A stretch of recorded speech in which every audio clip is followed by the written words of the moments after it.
नमः सिद्धेभ्यः। ॐ नमः सिद्धेभ्यः। ॐ नमः सिद्धेभ्यः। ॐ शुद्धात्मने नमः। नमो अरिहन्ताणं नमो सिद्धाणं नमो आयर्याणं नमो वच्छायाणं नमो लोये सवसाहुणं।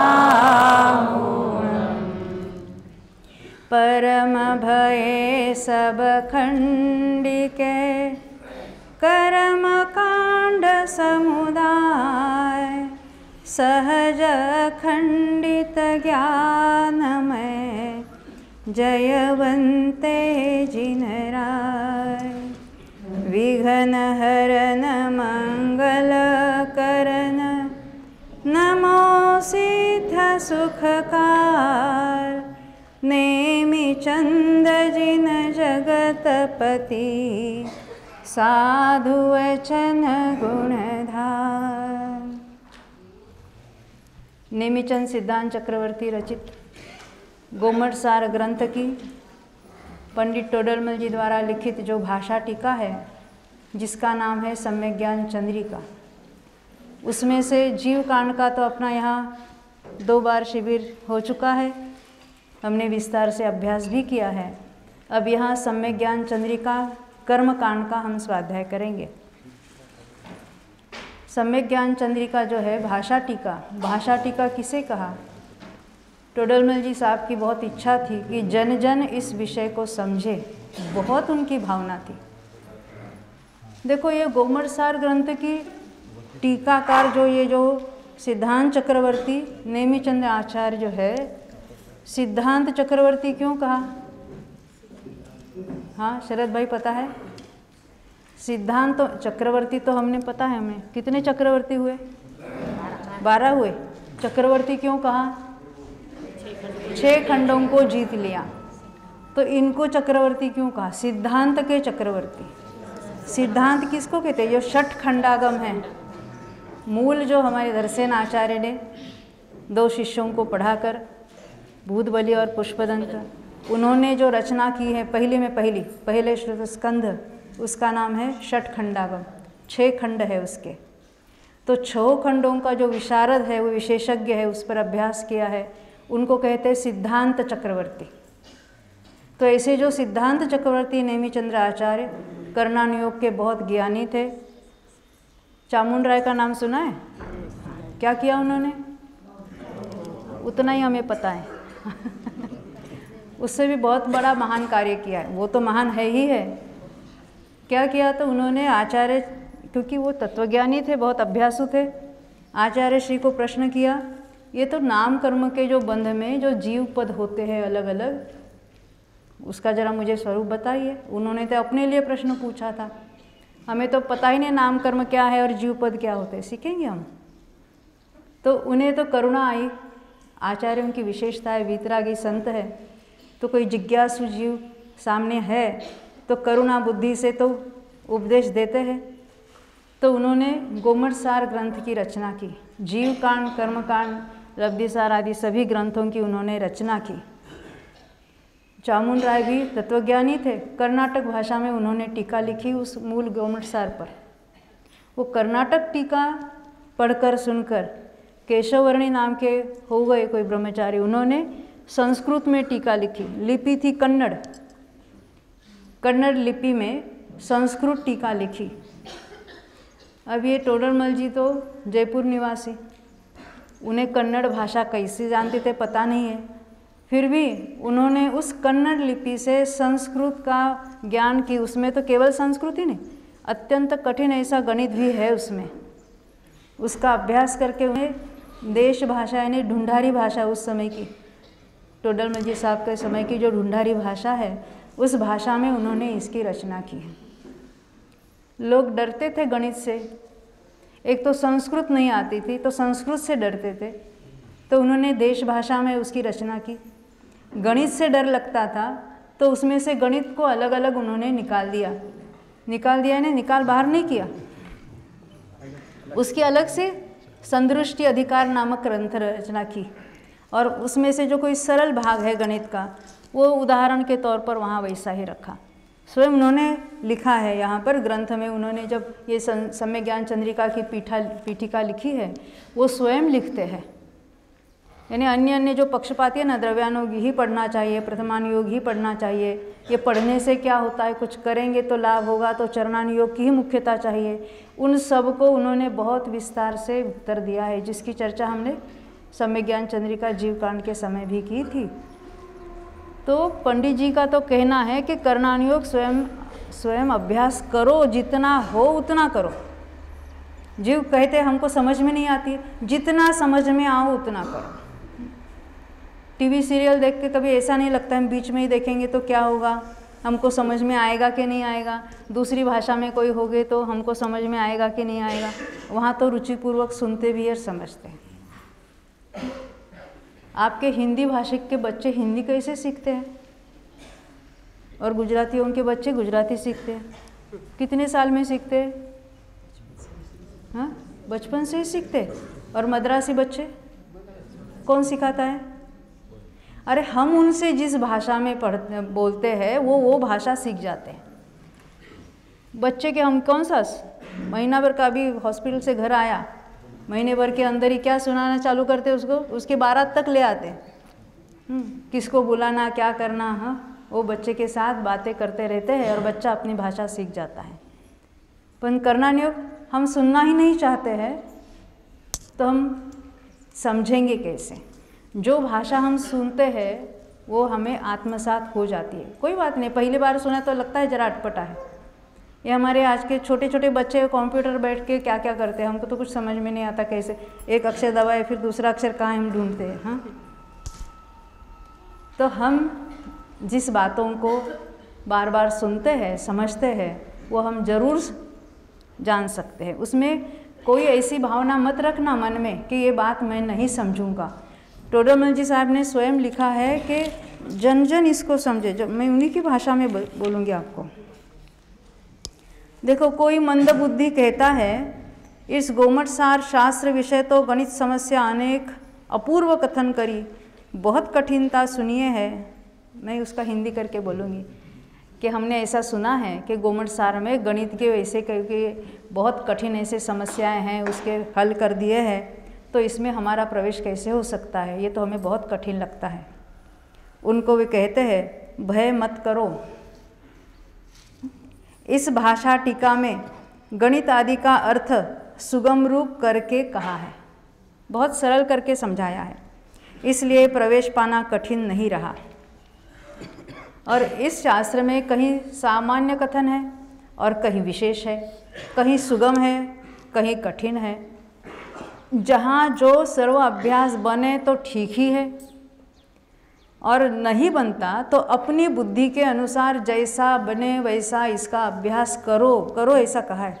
कौन? टोडरमल जी, जिनके मोक्ष मार्ग प्रकाशक हमारे डेली दैनिक स्वाध्याय का विषय है। हम सभी ग्रंथों तो पढ़ते ही है, मोक्ष मार्ग प्रकाशक भी अवश्य उसका स्वाध्याय करते ही है। उन्हीं टोडरमल जी ने ये सारे सम्यक ज्ञान चंद्रिका आदि कर्णानुयोग के विषयों पर ग्रंथ लिखे हैं। उनकी तो बुद्धि कोई अपूर्व थी, परंतु उनके कारण आज इतने साल के बाद भी हम उनको ग्रंथों को पढ़कर हम भी इन कठिन विषय में प्रवेश पा सकते हैं। अपने उपाय में आलस्य करना नाही, ये उनकी भाषा। यानी अपनी तरफ से उसमें कोई आलस मत करना, बिल्कुल समझ में आवे ऐसी बात है, कोई कठिनाई है नहीं है। आज तो हम कितने कठिन कठिन विषय यानी समझते हैं, सुनते हैं, अभ्यास करते हैं, तो ये कोई कठिन बात है ही नहीं है। उन्होंने बहुत विस्तार से इसकी बात की है। उसमें तो इसको कहा है कि तप करना चाहते तो ये अंतरंग तप है स्वाध्याय, दान करना चाहते तो ज्ञान दान जैसा कोई दान नहीं है, व्रत आदि करना चाहते तो पहले जीव क्या है अजीव क्या है कर्म क्या है इसको जानो, जीवों को जाने बिना उनकी हिंसा से कैसे बच सकते हो। यानी हर एक अनुयोग वालों को उन्होंने अपनी भाषा में वहाँ उत्तर भी दिया है। और कहते हैं वहाँ पर उन्होंने एक उदाहरण देके बताया है कि जैसे चतुर किसान है, वो अपने शक्ति के अनुसार जितना बन सके उतना खेत संवारता है और फिर समय पर बीज बोता है। हमारे पास बहुत ज़मीन है तो क्या करें, साल भर वो संवारते ही रहे तो बीज इतने संवारते संवारते काल गया कि बीज बोने के लिए अवसर ही चला गया ना उसका, तो क्या होगा? उसको चतुर कौन कहेगा? उसके तो कुछ हाथ में आने वाली बात नहीं है, बस उसने तो यानी ज़मीन की ही ये संवारना ही, उसी में अपना समय बीत गया। वैसे ही हम मनुष्य भाव जो इतना दुर्लभ है, वो कितना दुर्लभ है देखेंगे हम। ऐसे मनुष्य दुर्लभ में दुर्लभ मनुष्य भाव पाकर भी हमने इस मनुष्य भाव में क्या किया? जैसे वो किसान है ना, खेत संवारते ही रह गया, बीज बोया ही नहीं। ऐसे देखो हम भी क्या कर रहे हैं, वैसे तू भी जैसे वो चतुर था किसान और समय पर उसने बीज बोया है और प्राप्ति हो गई उसकी धान की, वैसे ही तू भी जो अपनी शक्ति के अनुसार व्याकरणादि का अभ्यास है, थोड़ी बहुत बुद्धि को संवारी। यानी ये व्याकरण का पक्षपाती कह रहा था, भाषा का पक्षपाती कह रहा था मैं संस्कृत पढ़ूंगा, प्राकृत पढ़ूंगा, थोड़ा विद्वान हो जाऊंगा भाषा का और फिर इसका अभ्यास करूंगा। तो कहते जितना कार्य है उतना अभ्यास करके अपने बुद्धि को थोड़ा बहुत संवार कर, जब तक मनुष्य पर्याय और इंद्रियों की प्रबलता इत्यादि है तब तक हम क्या कहते हैं, हम तो बुढ़ापे में अभ्यास करेंगे। क्यों? अभी हमारे समय कैसा है, पैसे कमाने का। जवानी में भी हम अभी पैसा कमाएंगे, थोड़ा अन्य कोई समाज का कार्य करेंगे, अन्य बातें करेंगे। और आप जैसे जब हम बुढ़े हो जाएंगे, ऐसे बुढ़े नहीं कहते, तो आप अभी करना, हम हमारी तरफ से होगा उतना आपको सहाय हम करेंगे। तो आप ये आप जरूर अभ्यास करना। परंतु जब हम बूढ़े हो जाते तो बैठा नहीं जाता, सुना नहीं जाता है ना। फिर मंदिर में ले जाने के लिए कोई कार तो है घर में 2-4, परंतु बच्चों को समय कहाँ है जो हमें ले जावे, ऐसी आफत आ जाती है। रमेश भाई, मुझे आज तक ऐसा कोई भी नहीं नवयुवान मिला कि अभी हमारे पैसे कमाने के दिन हैं, मैं बुढ़ापे में शादी करूँगा। शादी भी होती है, बच्चे भी होते हैं, वो पढ़ते भी रहते हैं, अपना धंधा भी चलता रहता है। यहाँ स्वाध्याय के लिए कुछ ऐसा अटकाव तो है ही नहीं है। क्यों? क्योंकि जब हमारी बुद्धि तेज है ना, तो हम बहुत जल्दी से उसको ग्रास्प कर सकते हैं। और इसमें तो अपना कल्याण है, कोई किसी को दिखाना नहीं है। और कुछ यहाँ कुछ ज़्यादा पढ़े तो ज़्यादा हम जल्दी मुँह जाएगी, ऐसी कोई बात नहीं है। परंतु हमें भेद ज्ञान करना है, अपना स्वरूप जानना है, मूल बात कभी नहीं भूलना। अभी भी हम जो कर्मों का अभ्यास कर रहे हैं, इसको तो अजीव कांड नाम दिया है, कर्म कांड नहीं। अजीव कांड लिखा है इसमें, पहले तो हमने जीव कांड देखा।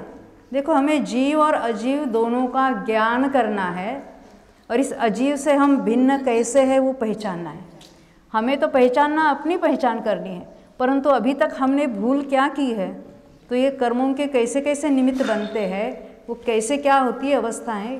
क्योंकि मुक्त तो होना है ना हमें, हम सब चाहते हैं, हमें मुक्ति चाहिए, मुक्ति चाहिए नहीं। हमें बंधे हैं हम, ये नक्की है। जो बंधा नहीं वो क्यों कहा मुझे छोड़ना, छूटना है, छूटना है, चाहता है, उसका अर्थ है क्या, वो बंधा हुआ है। अब अपने राग से बंधा हुआ है हम कहेंगे द्रव्यान योग में, फिर भी यहाँ निमित्त रूप से कर्म से बंधा है।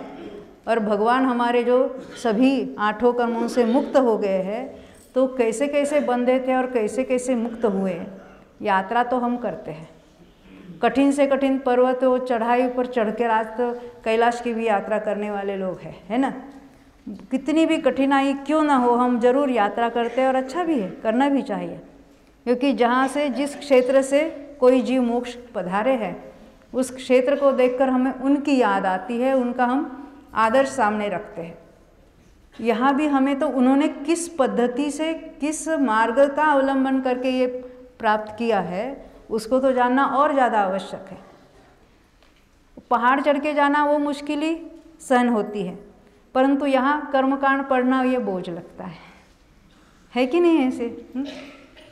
वहाँ तो हम घरदार बंद करके सब चले जाते हैं यात्रा में, परंतु शिविर में क्यों? तो रुचि वाले आते हैं, कोई बात नहीं। यहाँ तो पंडित जी कहते हैं कि जब तक मनुष्य पर्याय और इंद्रियों की प्रबलता इत्यादि वर्तती है तब तक तत्वज्ञान का कारण जो शास्त्र उनका अभ्यास करेगा तो तुझको सम्यक्त्वादि की प्राप्ति होगी।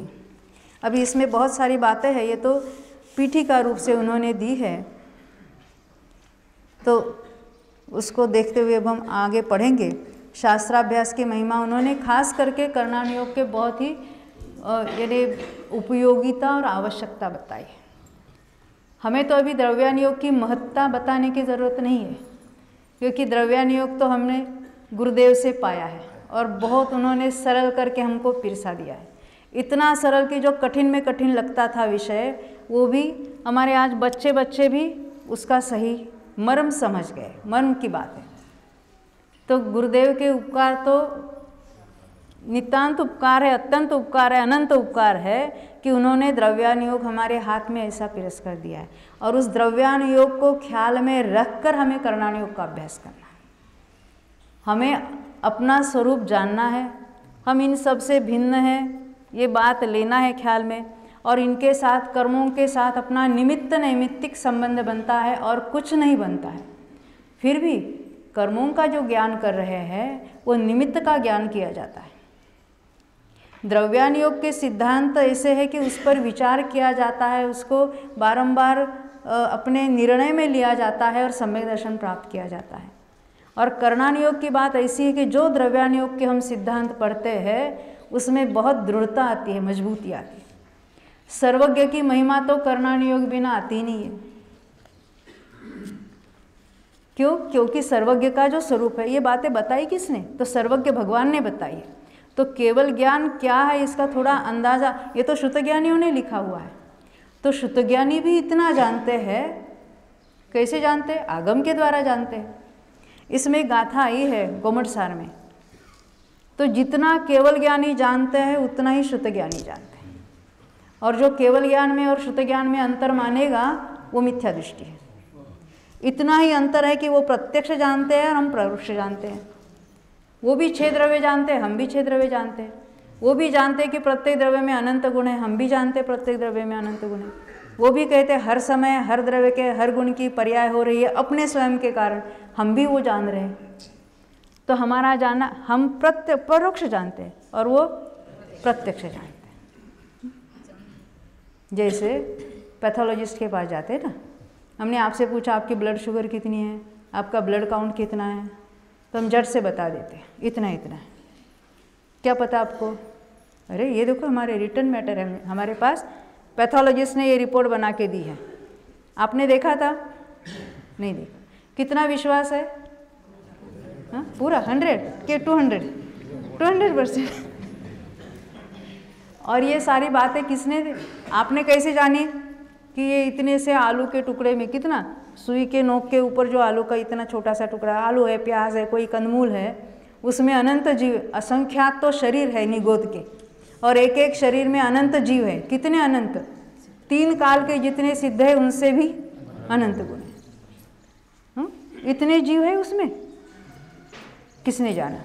हमें तो कोई दिखाई नहीं देते माइक्रोस्कोप में, केवल ज्ञानी ने जाना। कितना विश्वास है? अब कहो 200%। जितना वो पैथोलॉजिस्ट के रिपोर्ट के ऊपर विश्वास है, जब आता है अरे शुगर इतनी है, भले वो दूसरे का रिपोर्ट आपके माथे मर जाए कोई बात नहीं है। तो जो डॉक्टर बतावे वो ऐसा करते हैं। और यहाँ सर्वज्ञ भगवान बता रहे हैं ये जीव का स्वरूप है, ये कर्म का स्वरूप है। यहाँ इतने जीव रहते, इतने ये इसी अवस्था में इतने अनंत जीव राशि वहाँ पाई जाती है, तो वहाँ कितना विश्वास है हमारा। ख्याल में आता है ना, ये हमने सर्वज्ञ का स्वरूप अभी तक जाना शास्त्र से, परंतु उसको यहाँ पर नहीं लिया, अभी अपने बुद्धि से उसका निर्णय ठीक से नहीं हुआ है। क्योंकि ये मूल में मूल हमारे जो उपदेशदाता है वो सर्वज्ञ भगवान है। कुंद आचार्य भी लिखते हैं, ये गोमटसार में भी लिखते हैं कि ऐसा जिनेंद्र भगवान कहते हैं। कोई नहीं कहते ऐसा मैं कह रहा हूँ, ऐसा जो मैंने ये बात बताई, मैंने ये बात निकाली, ऐसा कोई कहता हो तो वो तो छद्मस्त की बात हुई, वो तो सर्वज्ञ की बात है ही नहीं। हम जो कोई आचार्यों ने भी जो कुछ लिखा है वो जो मूल परंपरा के अनुसार था वही लिखा है। जो परंपरा से भटक कर जिन्होंने कोई रचना की है वो कितनी नितांत गलत है और कितनी मिथ्यावादी है वो तो पता है। गुरुदेव ने भी उसके बारे में बहुत बार बताया है। तो ये जो अभी करणान योग का अभ्यास पढ़ने जा रहे हैं, यहाँ तो उन्होंने दिखा है कि ये शास्त्राभ्यास अवश्य करना। कहते हैं शास्त्राभ्यास का करने का समय पाना महादुर्लभ है। हमारे लिए नहीं कह रहे, आप कहते हाँ बराबर है, हमको धंधे से फुर्सत नहीं मिलती, उसकी बात नहीं कर रहे। टोरामल जी बता रहे हैं चारों गति के सभी अनंत जो जीव है उनकी अपेक्षा शास्त्राभ्यास का जो संधि है उसका अवसर पाना अत्यंत दुर्लभ है। कैसे? एकेंद्रिय से लेकर असंगी पर्यंत, समझते? एकेंद्रिय, द्विंद्रिय, तीन्द्रिय, चतुरिंद्रिय और असंगी तक के जीवों के तो मन ही नहीं है। मन से क्या होता है? हाँ, जो सुनते हैं वो याद करते हैं, याद रहता है। जो याद में है उस पर विचार करेंगे, विचार करते हैं और ठीक क्या है, अठीक क्या है, सही क्या है, गलत क्या है, इसका हम निर्णय करते हैं। इसलिए मन वालों को ही ये ज्ञान होता है। कौन सा? सम्यक ज्ञान। मन वालों को होता है सम्यक दर्शन, बिना मन वालों को होता ही नहीं उस पर्याय में। हाँ, वो एकेंद्रिय से आएंगे, संगी पंचेंद्रिय बनेंगे और जिनेंद्र भगवान का उपदेश सुनकर उस पर विचार करेंगे, तत्व निर्णय करेंगे तो उनको सम्यक दर्शन अवश्य होगा। परंतु वो निचली अवस्थाओं में नहीं होता। एक तो पंचेंद्रियों को ये होता है क्योंकि सुनने की आवश्यकता है। दौलत राम जी ने भी कहा ना, सुन समझ और चेत से आने, काल वृथा मत खोवे, यह नर भव फिर मिलन कठिन है, जो सम्यक नहीं होवे। ये नरभव कितना कठिन है वो बता रहे हैं यहाँ पर। तो एकेंद्रिय से असंगी तक के तो मन ही नहीं है। हम कहेंगे तो चतुरिंद्रिय तक तो कान ही नहीं है, करना ही नहीं है ना, सुनते ही नहीं। और हम सुनते हैं तो क्या? हाँ, मैं तो हमेशा बताती हूँ ये द्विंद्रिय, तीन्द्रिय, चतुरिंद्रिय जीवों को करने, एकेंद्रिय तो बात छोड़ दो, भाषा बोलने वाले कौन है? द्विंद्रिय है, तीन्द्रिय है, चतुरिंद्रिय है और पंचेंद्रिय। उसमें से भी हम पंचेंद्रियों को बाजू रखते हैं। क्यों? क्योंकि वो सुनते भी हैं। द्विंद्रिय, तीन्द्रिय, चतुरिंद्रिय मात्र बोलते हैं, सुनते नहीं है, और पंचेंद्रिय सुनते भी है, बोलते भी है। हम भी क्या करते हैं? मंदिर में जाकर भगवान को सुनाते हैं। जो केवल ज्ञानी है उनको सुनाते हैं, और भगवान ने जो बताया वो सुनते नहीं है। तो हमारी पोजीशन कैसी हुई? हाँ, विकलेंद्रिय जैसी हो गई। तो हमें तो जो सर्वज्ञ ने बात बताई है, जो मार्ग बताया है, उस पर ज़रूर गौर करना है। ये क्यों दुर्लभ है? तो एकेंद्रियों के तो मन ही नहीं है, नारकी तो वेदना से पीड़ित है, तिर्यंच तो विवेक से रहित है, और देव तो विषयासक्त है। क्योंकि हमें लगता है ना वहाँ बहुत सुख होगा।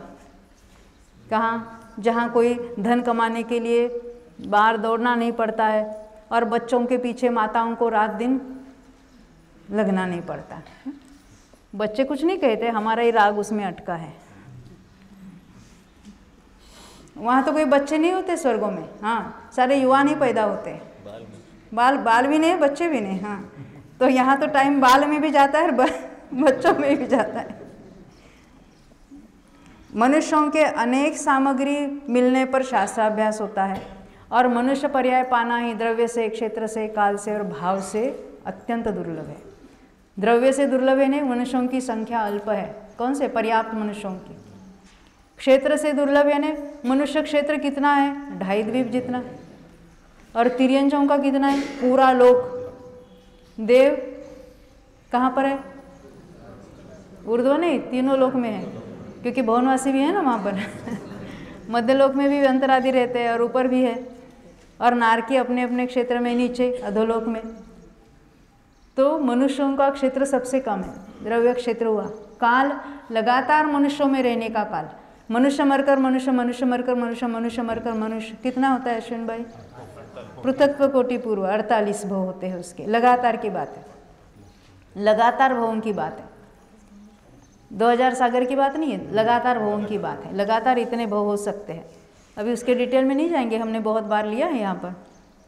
और भाव से दुर्लभ, जिन परिणामों से मनुष्य आयु बनती है वो परिणाम होना दुर्लभ है। पुण्य परिणाम होकर स्वर्ग में जाना सुलभ है, अरे असंगी भी जाते हैं। पाप परिणाम होकर नरक में जाना सुलभ है, और तिर्यंच गति में जाना तो चलते ही होते, निगोद आदि में तो सारी अनंत राशि तो वहीं पर पड़ी है। परंतु मनुष्य पर्याय पाना अत्यंत दुर्लभ है। अभी मनुष्य पर्याय पाना दुर्लभ है, फिर वो उच्च कुल है, फिर शरीर की निरोगता है, इंद्रियों की प्रबलता है, बुद्धि की उतनी जो है कि जो सुनते हैं तो उसको हम निर्णय कर सके, ये उत्तरोत्तर जितनी दुर्लभ बातें हैं। इसके लिए अभी क्या करना चाहिए हमको शरद भाई? ये पाने के लिए क्या करेंगे अभी? अब हम है प्राप्त कर, ये सभी ऑब्स्टैकल्स पार करके हम आए हैं। मनुष्य भव भी है, इंद्रियों की जो उच्च कुल भी है, और ये शास्त्राभ्यास हमारे हाथ में आया है। द्रव्यानुयोग तो हमने पाया ही है, इतने हम उसके ही, क्योंकि हम 24 घंटे तो पढ़ नहीं सकते। तो महावीर भगवान, ये जो हमारे पूर्वजों ने इतना अभी तक संभाल के रखा है हमारे लिए, कोई हमारा पूर्वज हमारे लिए संपत्ति छोड़ देगा तो क्या करेंगे? बांट देंगे? उसके तो बहुत महिमा आती है, और ये हमारा है सारा जो कुछ अमूल्य ठेवा है हमारे पास।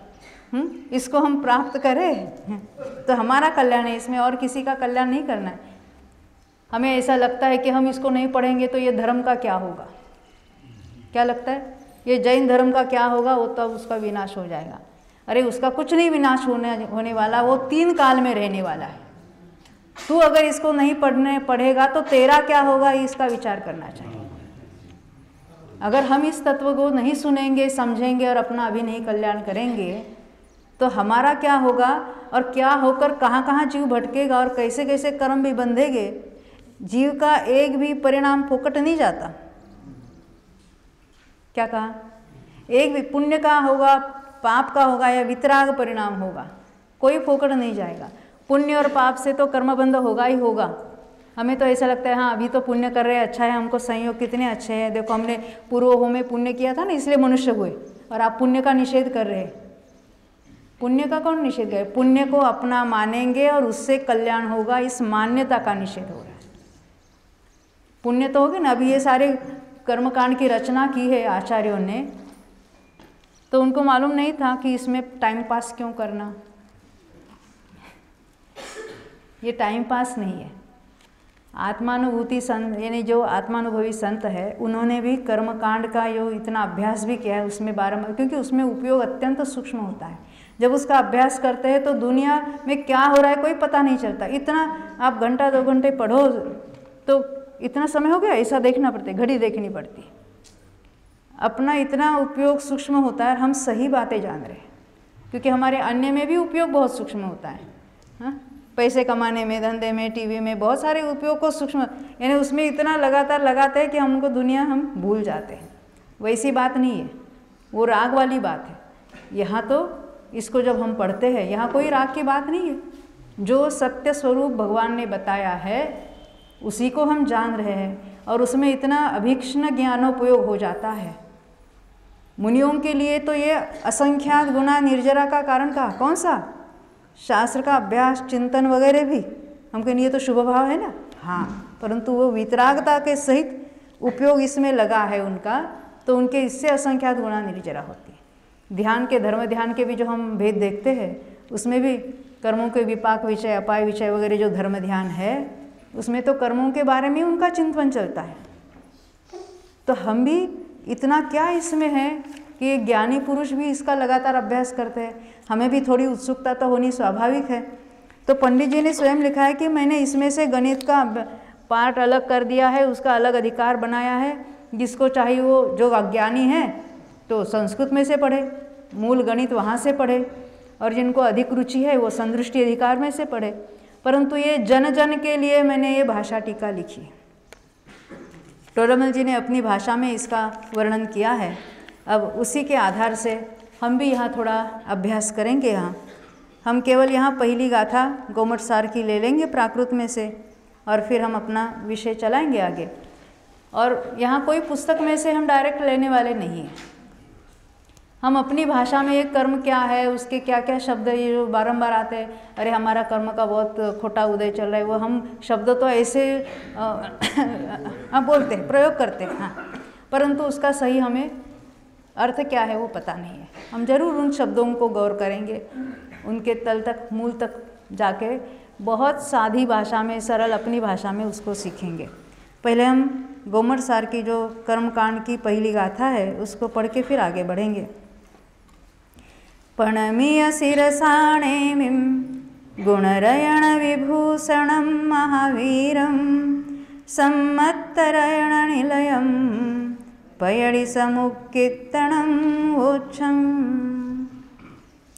नेमिचंद सिद्धांत चक्रवर्ती यहाँ कर्मकांड को शुरुआत करते हैं और यहाँ से उन्होंने भी ये कर्म क्या है, उसको कितने भेद है, वो क्या क्या है, उसके नाम क्या है, आदि सभी बातें विस्तार से समझाई है।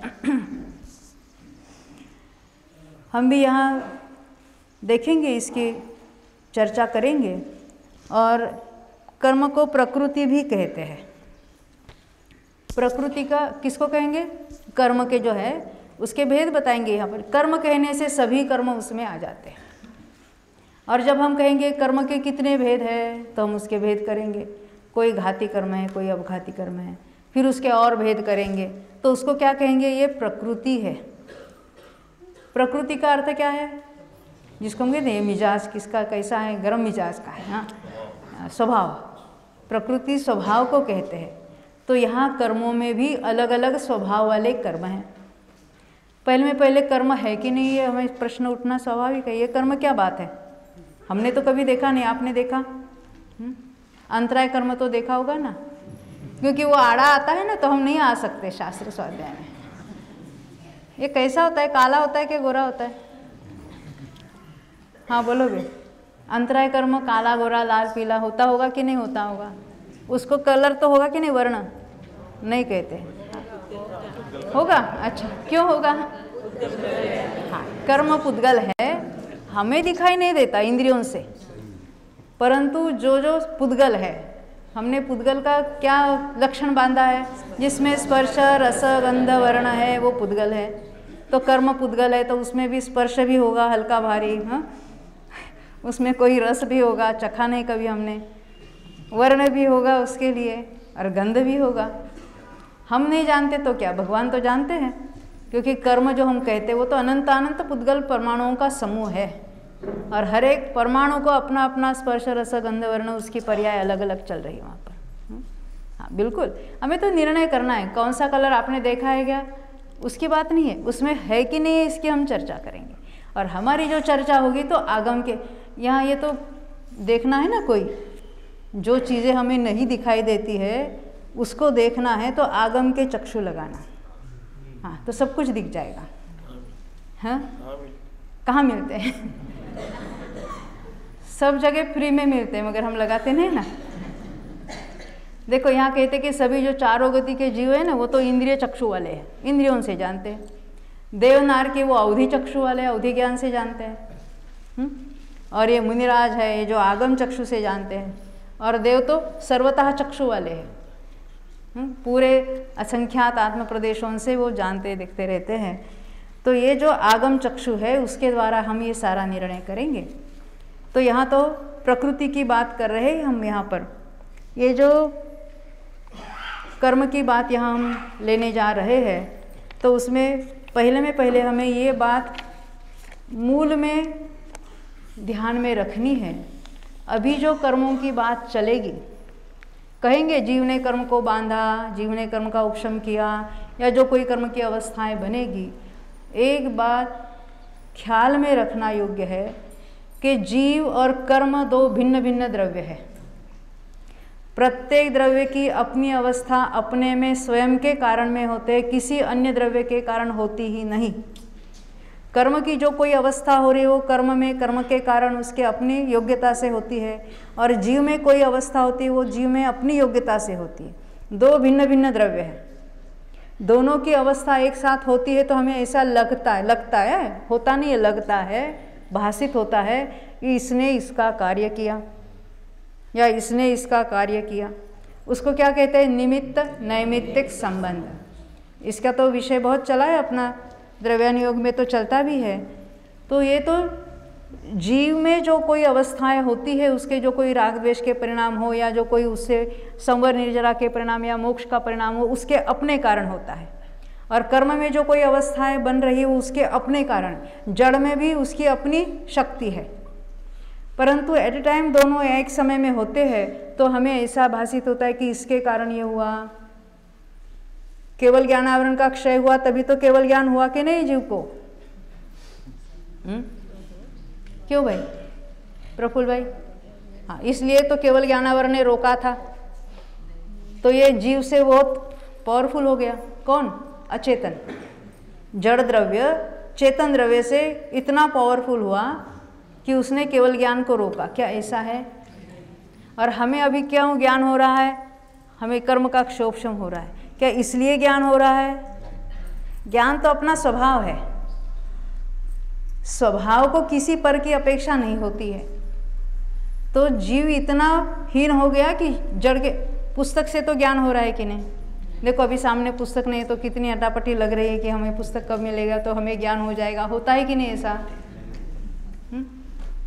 हम सुनने के कारण तो ज्ञान होगा नहीं, पर हम तो अभी क्या करने वाले? हम अभी थोड़ा पुण्य करके स्वर्ग में जाएंगे। वहाँ से कहाँ जाएंगे? सिमंदर के पास। अच्छा, दूसरे कोई नहीं चलेंगे? जुगमंदर बाहु स्वभाव कोई नहीं चलेंगे। हाँ, वहाँ जाएंगे तो क्या करेंगे? दिव्य ध्वनि सुनेंगे।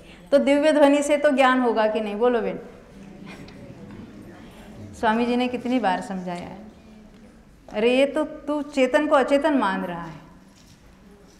अचेतन से जड़ से मुझे ज्ञान हो रहा है, मैं तो ज्ञान का पिंड हूँ।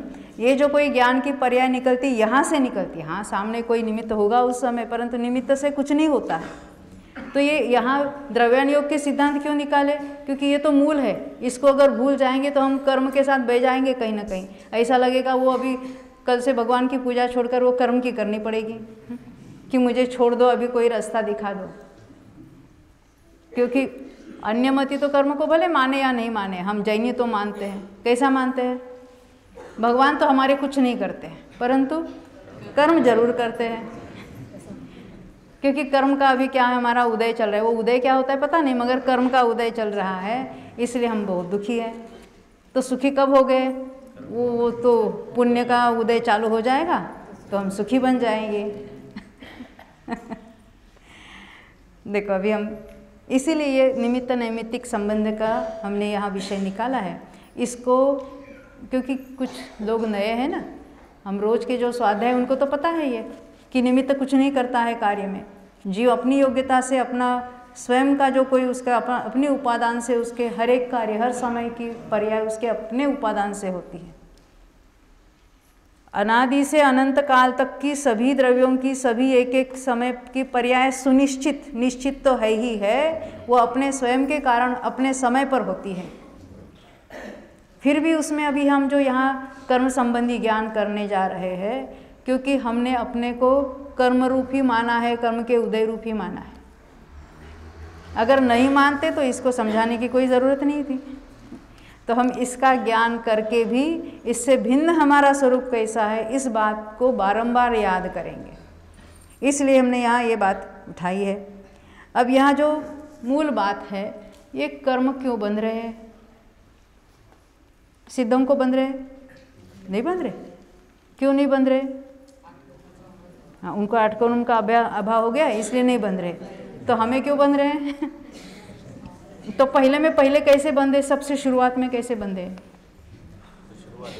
हाँ, पहले कैसे बंधे हो गए? जीव प्योर था नहीं? अच्छा, यानी अनादि से ही। ये अनादि क्या होते हैं? देखो, जब अभी हम आगे भी ये शब्द बारंबार आने वाले, 4 शब्द आएंगे, अनादि, अनंत, सादि और शांत। अनादि, अनआदि, जिसको शुरुआत नहीं है उसको अनादि कहेंगे। अनंत, जिसका अंत नहीं होता उसको अनंत कहेंगे। एक होता है सादी, शादी नहीं सादी, हाँ, स प्लस आदि, जिसको शुरुआत है, जिसको बंधने के लिए शुरुआत हुई है उसको कहेंगे सादी। और एक होता है शांत, यानी जिसका अंत है उसको कहेंगे शांत। जैसे मिथ्यात्व कब से चला आ रहा है हमारा? अनादि से। वो भी प्रवाह रूप से, वो एक एक समय का मिथ्यात्व मिथ्यात्व मिथ्यात्व करके कब से है? तो अनादि से है। जिसको सम्यक दर्शन हो गया, क्या कहेंगे उसको? अनादि से था, उसको शांत हो गया।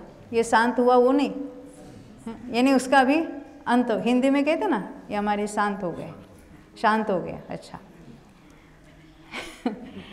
तो ये अनादि से है और अभी नष्ट हो गया, तो कहेंगे अनादि शांत। अभव्यों का कैसा है? वो कभी मुक्त हो गए ही नहीं, सम्यक दर्शन भी नहीं प्राप्त होगा, तो उनको कहेंगे अनादि अनंत। कोई ऐसा है कि उसने मिथ्यात्व का अभाव करके सम्यक दर्शन प्राप्त कर लिया, ये ऐसी गारंटी नहीं कि वो वैसे सम्यक्त्व के साथ मोक्ष ही चला जाएगा, फिर वापस मिथ्यात्व में भी आ सकता है। तो उसका मिथ्यात्व कैसा? भी सादी, उसको कहेंगे सादी मिथ्या दृष्टि। ये शब्द आगे भी चलकर आने वाले हैं, तो उसको कहेंगे सादी मिथ्या दृष्टि। परंतु अभी उसका मिथ्यात्व कैसा है? नष्ट होने वाला ही है। क्यों? एक बार उसने सम्यक्त्व प्राप्त किया है तो अधिक से अधिक अर्धपुद्गल परावर्तन काल में नियम से मोक्ष जाएगा ही जाएगा, उससे अधिक नहीं रहेगा। तो उसको कहेंगे सादी और शांत मिथ्यात्व। मिथ्यात्व सादी और शांत। और सम्यक तो कैसा है? जैसे क्षायिक सम्यक तो कैसा है? सादी है, अनंत काल तक रहेगा, क्योंकि सिद्धों में भी रहेगा। तो ये 4 प्रकार से कालों का वर्णन आता है। आगे भी जब कहीं हम कहेंगे सादी शांत है या ये सादी मिथ्या दृष्टि है, तब उसका ऐसा अर्थ समझना चाहिए। तो ये तो अभी हमने बताया। तो ये जो कर्म और जीव है अनादि से ही बंधी हुई अवस्था में पाए जाते हैं, ये मूल में मूल बात है। यदि ऐसा नहीं होता, कोई जो शुद्ध जीव है एक बार मोक्ष प्राप्त किया और फिर उसको बंध होने लगा, तो ऐसा मोक्ष कौन चाहेगा? क्योंकि उसको प्राप्त करने का कोई फायदा नहीं है। जैसे परमाणु विभाव रूप कब कहलाता है? जब स्कंद रूप हो जाता है। स्कंद में विभाव है और एक सिंगल परमाणु होता है तो स्वभाव है, परंतु वो स्वभाव से विभाव और विभाव से स्वभाव चलता रहता है। जीव में ऐसी विशेषता है, एक बार स्वभाव रूप परिणाम गया, सिद्ध बन गया, तो दोबारा विभाव रूप नहीं होता। एक बार उसने मोक्ष प्राप्त कर दिया तो अन्यमति जैसे समझते हैं तो दूसरों का भला करने के लिए थोड़ा अवतार लेते हैं ना, ऐसा नहीं होता। जीव मुक्त हो गया तो बस वो अभी वहीं पर अनंत काल तक सुख में विराजमान है। तो यहाँ जो अभी हम कर्म जो और जीव है अनादि से ही बंधी हुई अवस्था में पाए जाते हैं। जीव और कर्म का एक बंधान रूप वहाँ, जिसको हम बंध कह रहे हैं, बंध शब्द क्या सूचित करता है? वहाँ 2 वस्तुएं हैं, एक का एक से बंध हुआ, ऐसा कोई कहेंगे क्या? जिसको हम बंधन कहेंगे या संबंध भी कहते हैं। संबंध कब कहते हैं? 2 भिन्न भिन्न चीज़ें होगी तो भाई बहन का संबंध है, पति पत्नी का संबंध है, माँ बेटी का संबंध है। संबंध क्या सूचित करता है? 2 चीज़ें। ऐसे यहाँ जीव और कर्म का अनादि से ही संबंध है कहा, बंध है कहा। क्यों? ये भिन्न चीज़ें हैं और भिन्न हो सकती है, और अनंत जीवों ने भिन्न करके अपना स्वरूप प्राप्त किया है। कितने सिद्ध है मालूम है? अभी तक हर 6 महीने और 8 समय में 608 जीव संसार से मुक्त हो जाते हैं, सिद्ध अवस्था प्राप्त करते हैं। ऐसा कब से चल रहा है? अनादि से। यानी अनंत ये 6 महीने हो गए, अनंत बार, तो अनंत बार 608 जीव हो गए। तो कितने जीव है? अनंत अनंत अनंत सिद्ध है। तो जो इतने अनंत जीवों ने प्राप्त की है बात, अपने स्वरूप की प्राप्ति, वो सहज सुगम होगी कि दुर्लभ होगी? बहुत बिल्कुल सुगम है। हाँ, सुगम बिल्कुल होनी ही चाहिए, क्योंकि जो अनंतों ने प्राप्त की है वो बिल्कुल सुगम होनी चाहिए। उसका रास्ता भी सुगम है, और जिसको जिज्ञासा है उसको सहज प्राप्त भी होता है। ये इसी को कहते हैं सहज निमित्त नैमित्तिक संबंध। जिसको कहीं भी थोड़ी भी जिज्ञासा हो जाती है, अपने स्वरूप संबंधी विचार भी आता है, उसको मार्ग न मिले ऐसा 3 काल में नहीं होता। हम देखते हैं ना, प्रथमानुयोग में देखते हैं और अन्य भी बातें देखते हैं कि कौन कौन से संप्रदाय में जन्मता है और उसको ये मार्ग हाथ में आता है। गुरुदेव को तो समय सार की प्राप्ति हुई, आप कहाँ से आए यहाँ पर? जन्म कहीं अन्य लिया और फिर पुरुषार्थ अपने मार्ग मिल गया ना।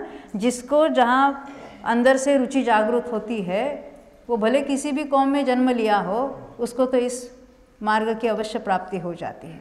यानी निमित्तों के लिए हमें कहीं रुकना नहीं पड़ता है, ये बात तो मूल में है। तो यहाँ भी जो हम देख रहे हैं, ये जो जीव और कर्मों की यहाँ बात चलेगी, अभी उसी की बात हम अपनी शुरू हो गई यहाँ से। तो ये जो कर्म और जो जीव है वो सहज रूप से बंधी हुई अवस्था में पाया जाता है। जैसे सोना जो पृथ्वी में मिलता है, कैसे मिलता है? 24 कैरेट का कि 23 कैरेट? नहीं मिलता वो तो खदान में मिलता है, मिट्टी में मिली जुली, जिसको पाषाण कहते हैं, सुवर्ण पाषाण। तो सुवर्ण पाषाण के रूप में पाया जाता है। फिर उसमें तो पाषाण अलग है, मिट्टी अलग है और सुवर्ण अलग है, अलग अलग है, फिर भी मिली जुली अवस्था में पाया जाता है। और फिर उस पर जो कोई प्रोसेस करके उसको शुद्ध किया जाता है। ऐसे ही जीव और कर्म अनादि से ही बंधी हुई अवस्था में ही है, किसी ने उनका बंध नहीं किया है, ऐसे ही नेचुरली वो पाए जाते हैं। अब क्या होता है हर समय कि जीव के जो कोई परिणाम चल रहे, मिथ्यात्व है, राग है, द्वेष है, उसके कारण उसके जो प्रदेशों में जो कोई अनंत अनंत कारमान वर्गणा पड़ी है, वहाँ पर वो अपनी स्वयं की योग्यता से कर्मरूप परिणमित होती है। कोई वहाँ करने वाला नहीं है, कोई अपना पाप पुण्य का लिखने वाला कोई है नहीं, ऐसी तो मान्यता जैनियों में है ही नहीं किसी की। फिर भी वहाँ जो अपने स्वयं की योग्यता से कर्म है, वो ये कारमान वर्गणा है, वो कर्मरूप होती है। वो क्यों होती है? उसमें जीव का क्या निमित्त है, जीव में ऐसे क्या है होता है? तो ये जो नया कारमान वर्गणा कर्मरूप होती है, उसको हम कहेंगे बंध हुआ। इस बंध को क्या कहते हैं? वो जीव के साथ बंधा। कैसा बंधा? तो उसका एक नाम है, संश्लेष संबंध हुआ। क्या कहा? संश्लेष। संश्लेष संबंध का अर्थ क्या है? ऐसा संबंध कि वो जल्दी नहीं छूटता है। कैसा? जैसे हमने गहने पहने, वस्त्र पहने हैं, तो क्या कर सकते हैं? हम चेंज कर सकते हैं। घर में रखे, हमने दूसरे पहन के आ गए, हमके नहीं चाहे तो हमने उतार के छोड़ दिए उसको। तो क्या ऐसा कर्म को छोड़ सकते हैं? नहीं। आप कहेंगे देह को भी साथ में लाते हैं ना, हम आए तो देह को भी ला गए साथ में, देह भी है हमारे साथ जन्म से। तो कहते वो भी एक जन्म के लिए, देह भी यहाँ छोड़कर चले जाते। क्या लेके जाते साथ में? कर्म। कर्म कर्म, हाँ। तेजस शरीर और कारमान शरीर दोनों, क्योंकि वो ऐसे जीव के साथ बंधे हैं, वो पर भवों तक चलते हैं। उसमें क्या होता है? नए नए कर्म परमाणु आके मिलते रहते हैं। और जिनकी स्थिति यानी कॉन्ट्रैक्ट पूरा हुआ है, जब कर्म बनते हैं तभी उसमें ये निश्चित होता है मैं इस जीव को क्या फल दूंगा। ऐसा वो कोई इच्छा तो है ही नहीं उसके, परंतु वो उसी समय निश्चित होता है कि जीव के साथ कितने समय तक बंधा हुआ रहेगा, उसको कहेंगे उसकी स्थिति। अभी उसकी बात करेंगे हम। और तभी वो कैसा फल देगा उसको कहेंगे अनुभाग। ये तभी निश्चित होता है। और फिर उसकी स्थिति पूरी होने पर वो निकल जाता है। इन्हें कर्म रूप था वो अकर्म रूप होता है, अन्य पुद्गल वर्गणा रूप उसका परिणमन हो जाता है। पहले कारमान वर्गणा से कर्म रूप हुआ था, अब कर्म से अकर्म होता है। भले वो वहाँ पर ही पड़ा रहे, अभी उसका जीव के साथ कोई निमित्त नैमित्तिक संबंध नहीं बनता। जिसको हम कर्म का उदय कहते हैं, वो कर्म का उदय क्या है? जब वो कर्म अकर्म रूप होने लगता है, उसी एक समय में उसका जो निमित्त नैमित्तिक संबंध बनना है, जिसको हम उदय कहते हैं। उदय होना है ना, अपनी स्थिति पूरी होने के बाद कर्म का जो फल मिलता है उसको कहेंगे कर्म का उदय। कब मिलता है? स्थिति पूरी होने पर। अब अंदर पड़े पड़े क्या होता है? उसका जीव को कितना लाभ मिलता है या कुछ हानि होती है? कुछ नहीं होती है। जीव ने कर्म बंधने के समय तो उसको कुछ उसका एहसास नहीं हो रहा है, कोई वजन नहीं बढ़ रहा है। फिर वो सत्ता में पड़ा है तब भी कुछ उसको पता नहीं उसका। फल कब मिलता है? जब उदय में आता है। तो अभी जीव मज़े से पाप कर रहा है। क्या करे? मज़े से पाप कर रहा है यानी पाप करने में उसको मज़ा आ रही है। फिर भी जो पाप का बंध कर रहा है उसका फल अभी नहीं मिल रहा है उसको। अभी किसका फल मिल रहा है? पूर्व कर्म का, भले वो पुण्य रूप हो या पाप रूप हो। तो अभी उसके जो उदय आ रहा है पूर्व कर्म का, और अभी नया जो पाप बांध रहा है, यदि उसका उसके पता होता, व्यापार में तो हम बहुत कुशल है। ये धंधा नफ़ा में चल रहा है कि तोटा में, वो तो बराबर उसको चल रहा है ना। फायदा हो रहा है कि नुकसान हो रहा है, इसका तो उसको बराबर पता है। और साल साल तो हिसाब भी करता है, दो प्रकार के। हाँ, एक दिखाने के लिए, एक अपने के लिए। क्यों? यहाँ तो ऐसा कोई हिसाब ही नहीं, अभी मार्च एंडिंग आया ना, तो हमारे परिणामों का कहाँ हिसाब चल रहा है यहाँ पर। तो यहाँ जो पूर्व कर्म बांधे हुए ले आया है, तो उसके हम कहते ना हमारे बहुत संयोग अच्छे, देखो हमने पूर्व पुण्य किया ना, हमारे संयोग कितने अच्छे, हमारे सब अनुकूलता है, बच्चे अच्छा मानते हैं, हमारे पैसों की कोई कमी नहीं, हमें सुखी चाहिए, ये गुजराती में कहते हैं, आपने सुना है नहीं? कैसे सुखी हो, हमारे पास घर है, गाड़ी है और बच्चे हैं, अच्छा सब चलता है। फिर उसके बाद हमें सुखी चाहिए, उसके बाद एक एक लिस्ट बाहर आती है, अभी ये कमर का दुखाव बहुत है, मम्मी जी की तबीयत अच्छी नहीं है, या हमारे बच्चे ऐसा है, वो वैसा है। तो हम सुखी है क्यों? हमारे पूर्व पुण्य का उदय चल रहा है, इसलिए उसने क्या, क्यों उदय चल रहा है? अरे हमने अच्छे पूर्व कर्म बांधे थे ना, तो हम भोग रहे। तो उसने क्या माना, बंध अच्छा माना कि बुरा माना? जो बंध को अच्छा मान रहा है वो मोक्ष को अच्छा नहीं मान, उसके अभिप्राय में पड़ा है। और हमें संवेदन नहीं होता है क्या, ये तो अभिप्राय की भूल तो वैसी की वैसी है। यानी हम तो अच्छे संयोगों में बहुत रचे पचे अच्छा लग रहा है हमें, और संयोग बुरे होते हैं तो हम कोसते रहते हैं, अरे क्या करें, हमारे कर्म का उदय ऐसा बुरा चल रहा है, हमें कैसे कैसे। अरे अनुकूल हो या प्रतिकूल हो, उसमें तो आप भिन्न हो ना उससे। हमारी सारी जिंदगी किस में चली जाती है कि संयोगों को सुधारने में, जिनसे हमें भिन्न जानना है, कर्मों से भी हमें भिन्न पहचानना है अपने को, संयोगों से भी भिन्न पहचानना है। तो पहले मैंने क्या लगता है, संयोगों को अनुकूल बनाऊं, फिर मैं उससे भिन्न हूँ ये जानूं। कैसी अटपटी बात है। अरे प्रतिकूल तो अच्छा है ना, प्रतिकूल हो तो उससे भिन्नता जानने में और सुविधा है, उसमें हमारा लक्ष्य नहीं जाता। हमें तो पहले उसको अनुकूल बनाना चाहते हैं। किसको? संयोगों को। तो वो कैसे पलटेंगे? कर्मों के कारण बनेंगे। तो क्या करना पड़ेगा अभी? हाँ, कर्मों के गीत गाएंगे। तो ये कहते कि कर्म का बंध जानने से भी कुछ नहीं होगा। किस में बात आई थी ना परसों, अष्टपौर में। बंध को जान लिया, किसी ने जान लिया मैं कैसा बंधा हूँ, रस्सी से बंधा हूँ, साकल से बंधा हूँ, बहुत अच्छी तरह जान लिया, तो छूटेगा कि नहीं छूटेगा? जानने से कुछ नहीं छूटेगा। तो ये बंध से छुटकारा पाने का क्या रास्ता है, जो हमें तो समय सार में मिलता है, गुरुदेव बारंबार बता रहे। तो ये यहाँ भी हम जानकर फिर उसका भेद ज्ञान करेंगे तो हमें उसमें से रास्ता मिलने वाला है। यहाँ भी ऐसे हम बारंबार इसके भेद ज्ञान की बातें उठाएंगे यहाँ, क्योंकि यहाँ तो करणान योग के द्वारा भी हमें वीतरागता की प्राप्ति करनी है। चारों अनुयोगों के द्वारा वीतरागता की प्राप्ति होती है। क्यों? भगवान को तो दिव्य ध्वनि में कहने के लिए कुछ नहीं था, इसलिए करणान योग बताया क्या? क्यों दिव्य ध्वनि में चारों अनुयोग आए कि नहीं आएंगे? एक गुरुदेव ने भी प्रवचन किए थे, महिलाएं बताती है ना, ब्रह्मचारी बहन, सोनगढ़ में धवला के 8 भागों पर उनके प्रवचन हुए थे जब रिकॉर्डिंग नहीं चलती थी। आपको पता है 2 बार हुए थे। हाँ, जीतू भाई और ब्रह्मचारी बहनें बहुत सारी बताती भी है, हमने तो सुना नहीं, उन्हीं के मुख के सुना है, मुख से। जय धवला का भी उनका अभ्यास था। और करणान योग के इतने उद्धरण दिए, हमारे सभी ग्रंथों के पीछे मैंने लिख के रखे, गुरुदेव ने बताए हुए करणान योग के सूक्ष्म सिद्धांत, कि उनका कितना अभ्यास था और कहीं चूक नहीं करणान योग के बारे में उनकी। यानी भले हमें तो उनके समय सार मिला उनसे, फिर भी उनका अपना अभ्यास बहुत था, और उसकी उतनी दृढ़ता के बिना ये और जो सरल हो जाता है, द्रव्यान योग बहुत सरल हो जाता है।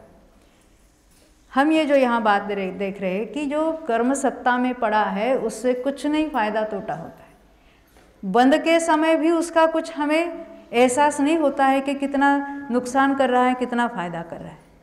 उसका उदय होता है तब जो कुछ उसका निमित्त बनता है, केवल निमित्त बनता है ऐसा नहीं, जीव फिर उसको अपने रूप मानने लगता है तो उसको उसमें दुख होता रहता है, और कुछ संयोग अच्छे रहते उसमें सुख मानता है, और अपने को उतने मात्र मानता रहता है। और इसलिए उसका जो कर्मबंध का जो साइकिल दुष्ट चक्र अनादि से चला आ रहा है वो चलता ही रहा है।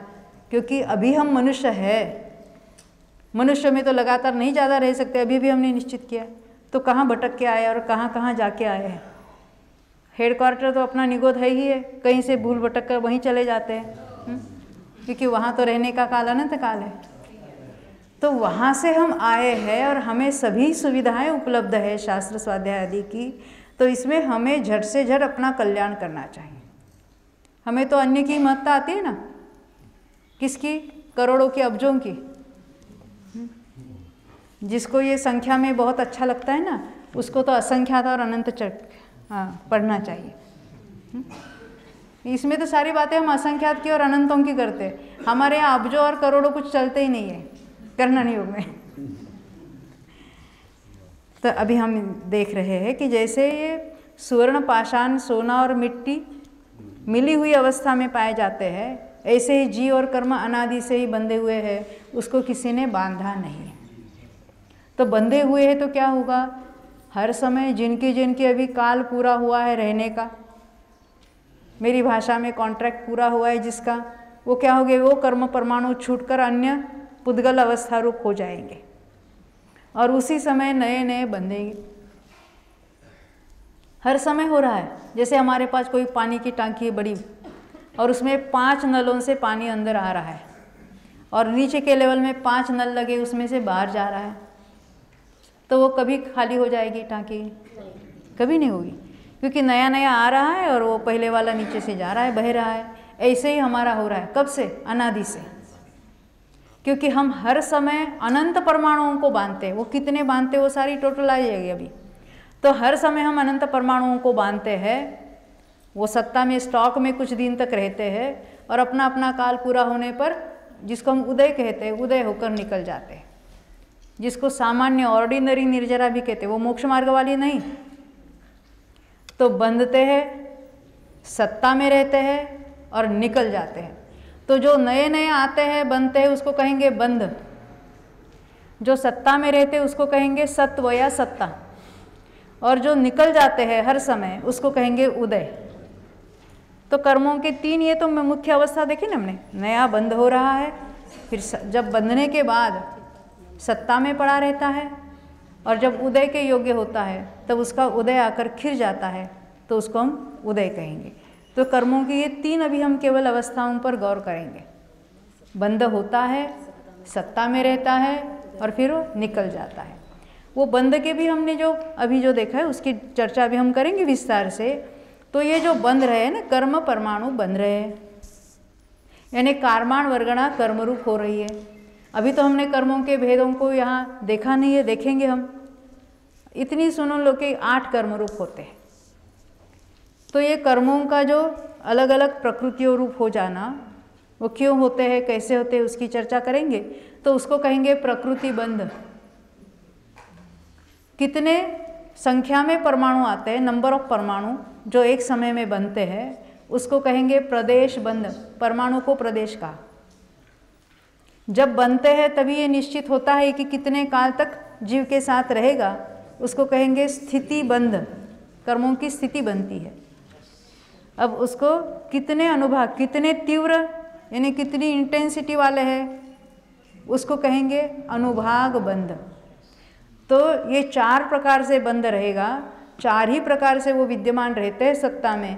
और जब उदय में आएंगे तभी प्रकृति का उदय, नंबर ऑफ परमाणु प्रदेशों का उदय, स्थिति यानी एक समय वाला ही उदय होता है, उसको स्थिति का उदय, और अनुभाग यानी कितना फल देता है, उसको अनुभाग का उदय।